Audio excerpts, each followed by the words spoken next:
Bisubingelela nonke, sanibonani nonke. Sibingelela amabutho, sibingelela intombi, sibingelela bonke abahlonishwa abakhona phakathi kwethu, sibingelela izikhulu ezisivakashele ezivele endaweni ngey'ndawo. Abalapha phesheya, ababukela emahashini, nalabo abaseduzane. Sanibingelela nonke.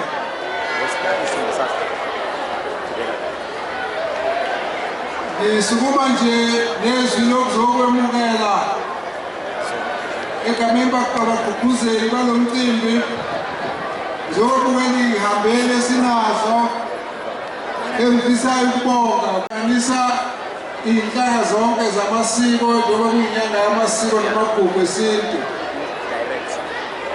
Njengoba nibahleli nje kufanele nihlale nazi ukuthi nibalulekile ngoba nihlukile. Kodwa futhi ukuhluka kwenu kusho ukuthi kufanele nihlonishwe.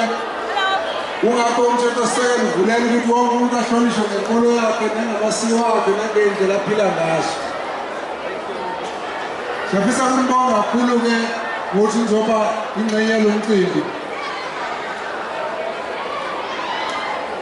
Umjaho lo wamtelebhele, umjaho sakhula ngobaba bamkhulu bewudlala. Kuhle ukuthi namhlanje uzosihlanganisa sonke. Let me take this opportunity to welcome a number of our guests who are here.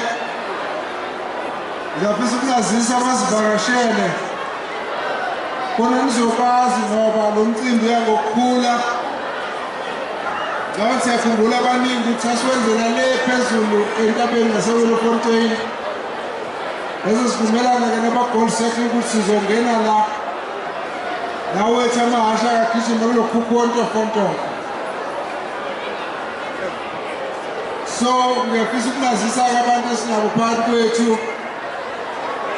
First, let me welcome Her Excellency Ambassador Bridget Mutsipe.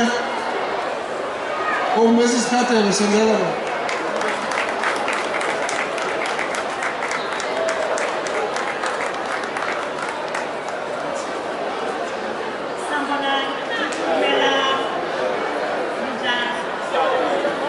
Ngiyambona lo sisilo. Usiswa udadewabo Patrice Mutsipe.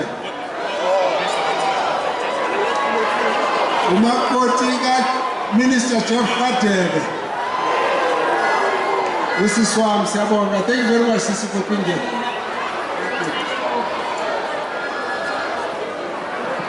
Now abanye abasivakashele engifisa ukwethula umntwana omhle uZolani Mkhiva ongunobhala jikelele wekhontralesa. Ngizomnika ithuba naye abingelele, uzoba namazwi amabili amathathu. Phakamisa isandla lokubona umntwana omhle.